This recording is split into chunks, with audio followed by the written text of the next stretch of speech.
Sumainyo ang Panginoon. At sumayo rin. Ang mabuting balita ng Panginoon ayon kay San Marcos. Papuri sa iyo, Panginoon.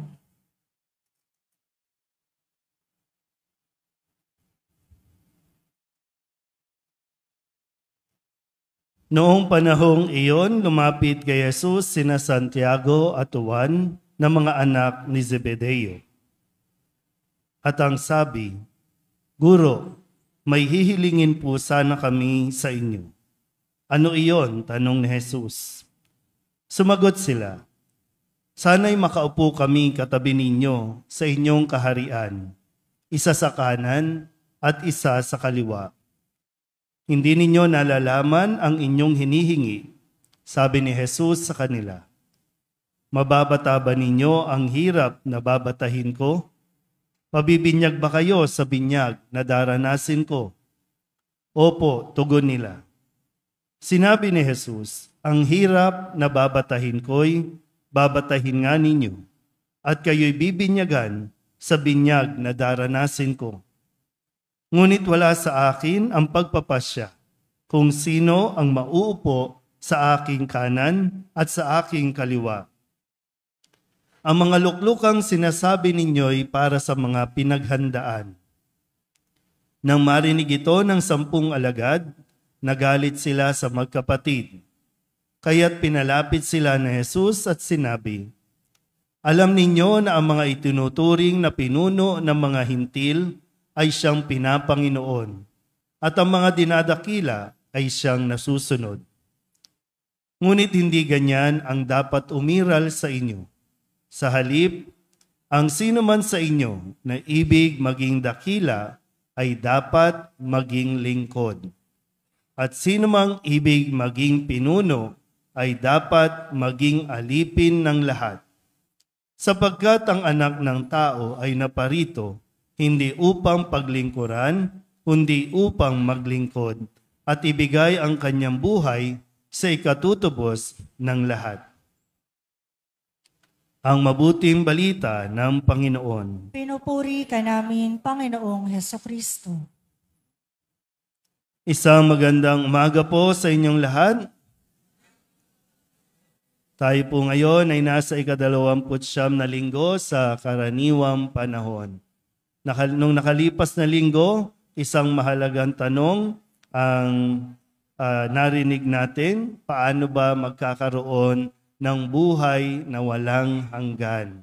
At sinabi ni Jesus doon sa lalaki, "Sundin mo at gawin mo ang mga inuutos." At ginagawa naman niya. Hindi siya nangangalunya, hindi nagnanakaw, hindi naninirang puri, at lahat ng utos ng Diyos ay kanyang tinutupad. Sabi niya, mula pa pagkabata. Pero yung isang nakakalungkot ay sabi, isa pa ang kulang, ipamahagi mo ang iyong yaman, ipagbili mo, at ipamahagi sa mga mahihirap. At doon nahirapan yung lalaki. Hindi naman sinabing hindi niya nagawa, pero sa umpisa siguro, nahirapan siya dahil nga siya ay napakayaman. Tingnan nyo kayong katabi ninyo kung mayaman. Siyempre, hirap-hirapan yan, no? Ngayon naman, kasabay po ng pagdiriwang ngayong linggo, ang linggo ng misyon at linggo ng kultura. Pag sinabing misyon, kapag ang isang pari, isang laiko, isang tao ay pinamisyon, ibig sabihin, may gagawin siya na paglilingkod. Walang sinabing, wala pa ako narinig na, magmisyon ka doon, tapos magrina-rinahan ka, maghari-harian ka. Magmisyon ka doon, sitting pretty ka lang. Wala namang ganon. Lahat ng isinusugo sa isang misyon ay para magtrabaho. Yung kikilos, either magsisimula ka ng bagong community, tutulong ka sa mga tao doon para sa matutong pangkabuhayan, o kaya lilinisin mo yung isang lugar. Yun ang isang misyon. At lalong-lalo na ang isang gawain kapag pinag-uusapan natin ay misyon sa simbahan, ito ay ang ipahayag mo ang salita ng Diyos, ang mabuting balita. Ipakilala mo si Kristo. Yun ang misyon. At ang misyon naman natin ay nagmumula sa isang pamilya. Kaya nga yung kultura natin bilang Pilipino, diyan nag-uugat lahat kung paano tayo kikilos sa labas, kung paano tayo mag-a-attitude, magbe-behave sa labas, sa loob yan ng tahanan, yung kultura natin. Paano ba ang kultura natin? Saan ba nagsimula yung may katulong tayo sa bahay? Hindi yan Pilipino eh. Sa medyo mga alta syudad yan eh. Mga Kastila, mga Amerikano, mga kung sino man na sumakop sa atin, na sila ay sanay na sanay doon sa may tinatawag na mga slaves o mga alipin. Tapos, yung mga Pilipino, na-adapt natin, nagkaroon tayo ng katulong. Pero, sa kasaysayan natin, talagang ang pamilya ang nagtutulong-tulong. Yun yung kultura natin, na kailangan natin muling balikan. Ang pagtutulungan ng pamilya para mas maging maayos, komportable ang pagsasama sa loob ng tahanan. Yung pamilya, yung kultura natin na sama-samang nagdarasal, sama-samang nagsisimba, sama-samang kumakain. Diba? Yan ay bahagi ng ating kultura. Okay na po tayo doon? Huwag niyo pong kalimutan, ano? Ngayong linggo, tinuturuan muli ni Jesus itong mga alagad. Kasi nagtatalo-talo, o pwedeng nagkainisan.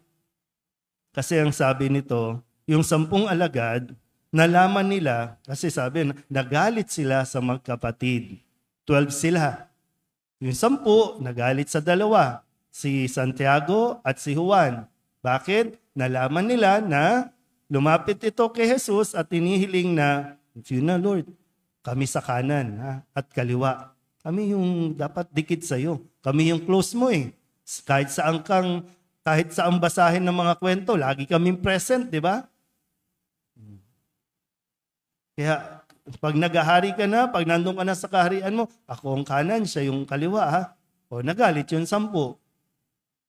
Bakit? Naungusan naunahan. Bakit sila? Anong karapatan nila? Bakit hindi kami? Kaya sabi ni Jesus, sigurado ba talaga kayo sa inihingi ninyo? Handa ba talaga kayo? Kala nyo ba madali? May dadanasin paghihirap at nakita natin sa kwento kung anong klaseng paghihirap ang dadanasin ni Jesus. Nadadanasin nila dahil nagpahayag sila, gusto namin sumunod sa iyo. Kaya nga, medyo naging OA lang, hindi lang sunod. Gusto namin may pwesto kami sa kaharian, doon sa langit. Pero sabi nga dito, wala kay Jesus ang desisyon sino ang nasa kanan, nasa kaliwa. May pinaglaanan. Pero wala sa 12.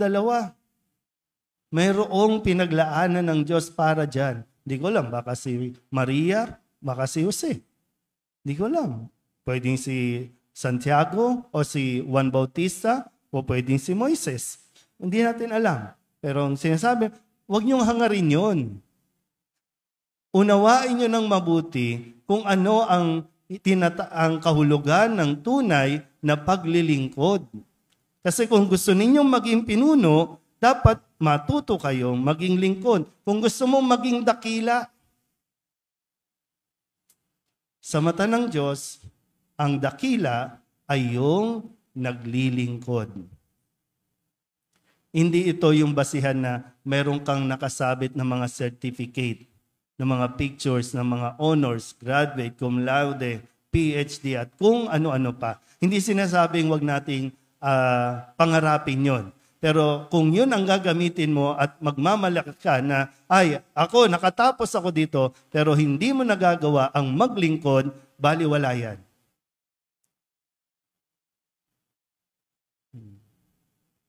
Kung sino ang ibig maging dakila, dapat maging lingkod. yung nagsisilbi. Babalik ko ulit sa kultura natin at misyon. Yung paglilingkod. Saan natin natutunan ng paglilingkod? Sa loob ng bahay. Paano tayo naglilingkod? Nagsasaing tayo. Nagluluto tayo. Naguhugas tayo ng pinggan. Tayo yan. O ikaw sa tanghalian, ikaw sa hapunan. O ikaw magluluto, ikaw magpapaligo sa kapatid mo, ikaw maglilinis ng bahay. Tulong-tulong tayo. Di ba ganon? At yung mga lumaki sa ganon, yung mga nakaranas ng, yun talaga yung nakakapaglingkod. Sa simbahan man o sa lipunan, sa pamahalaan. Yung iba po sa inyo, no? Nakakapanood ng mga video, no? Ang isang pare, kapag hindi marunong magluto, hindi marunong maglinis ng bahay, hindi marunong mahihirapang mabuhay yan. Kahit sa ang assignment mo dali, magre-reklamo yan. Pero saan ko natutunan yon? Sa bahay. Walang katulong. Kasi kung iaasa ninyo lahat sa katulong, mag-hire kayo kasi kaya nyo magbayad, tingnan nyo rin kung ano nangyayari sa inyong mga anak, sa mga bata na lumalaki. Magprito lang ng itlog, hindi marunong. Tuyo na nga lang, natutuyo pa. Para bang pag nawala ka, wala na, patay na sila kasi hindi nga marunong rice cooker na nga lang, hindi pa marunong. Susukatin mo na nga lang, di ba ganun? Sino may mga nagsaing dati? Di ba yung sinusukat yun? Para sakto, di ba? Yung sa kamay dito. Oh. Eh ngayon, ay walang rice cooker. Paano tayo kakain? Di ba? Tayo yung maglalampaso, magpo-floor wax. Kaya nga kahit sa mga public school, tinuturuan natin. Kala natin kawawa sila? Hindi. Training ang tawag doon, hindi pagpapahirap yon. Training. Diba sabi ng unang pagbasa sa aklat ni Propeta Isaías, ipinahintulot, no, sabi po dito, ang kanyang paghihirap ay kalooban ko. Kasi paghahanda yan. Si Kristo, yung paghihirap na akala natin kasi lumaki sa isang mahirap na magulang, karpentero si Jose, may bahay lang si Maria, walang sinasabi sa lipunan. Pero natuto si Jesus, magkarpentero, mabuhay. Kaya nung magmisyon na siya, ay walang problema. Kahit sa sahig siya matulog, no problem. Kahit nga walang matuluyan, no problem. Kayang-kaya yan. Hindi nagpa-depress dahil lang doon. Medyo ingat-ingat din kayo sa ayoko silang mahirapan. Yung kalukuhan. Kung hindi sila nakaranas ng paghihirap, yung tamang paghihirap, ha? Sila ang magpapahirap sa iyo. At yung mga pinuno natin na hindi nakaranas ng tamang hirap, yan ang nagpapahirap sa bayan. She may not like it. Naku. Ganyan ang nangyayari sa atin. Nag-aaway-away ang mga taong gustong maglingkod. Maglilingkod ka lang, makikipag-away ka pa. Maglilingkod ka lang, gusto mo lang maglingkod. Magsisiraan pa kayo. Anong motivation? Bakit ganun? Gusto maglingkod, ngayon lang lalabas. Bawat sulok, mayroon ng mga medical at chuchuchu.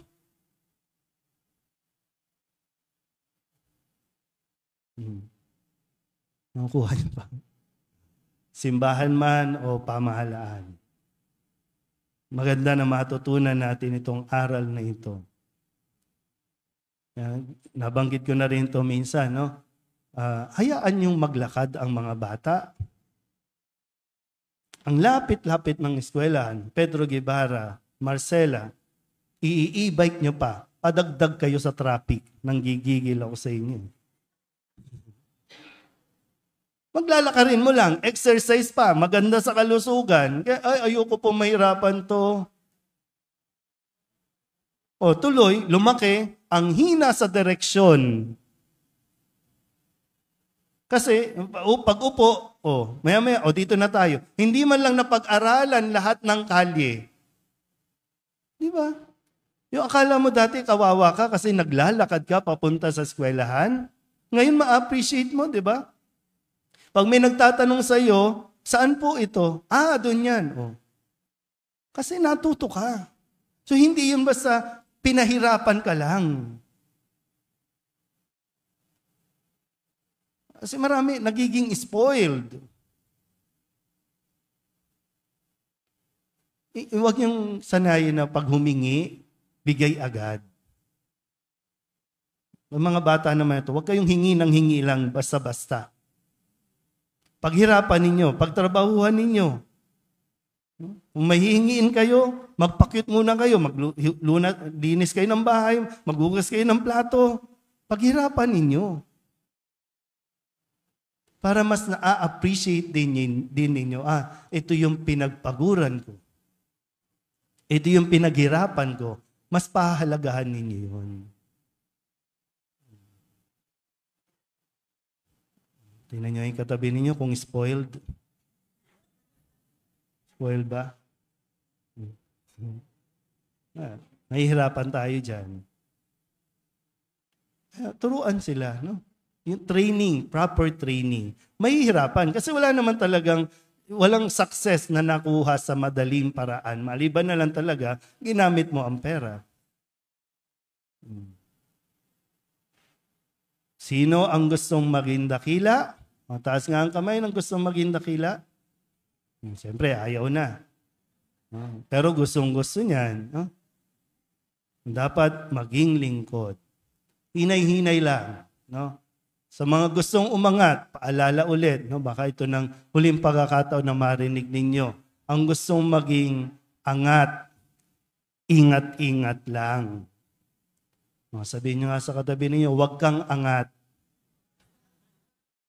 Ulit, huwag kang angat. Spell angat. Ito mo, hindi marunong spelling. Pero gustong maglingkod, hindi marunong sa spelling, hindi pambihira. Ulit, spell angat.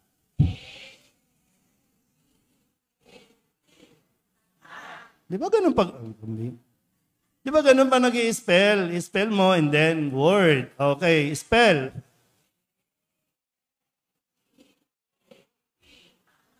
Pag binaliktad,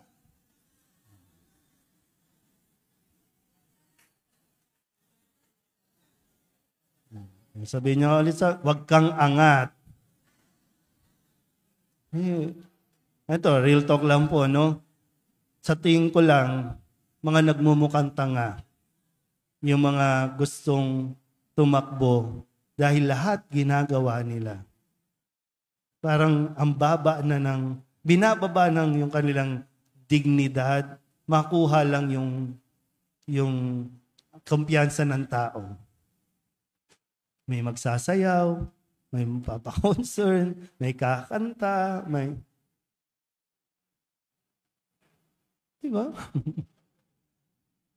May magpapapares. Ito ba may pares to? Siya po yun, hindi siya yun. Siya po yung may pares. Diba? So, hinay-hinay lang po, ha? Yung mga bata, turuan natin paano maglingkod sa mga simpleng bagay sa loob ng tahanan, may i-apply nila yan pagdating ng araw. Sa kung ano mang propesyon, sila tinatawag ng Diyos. Amen?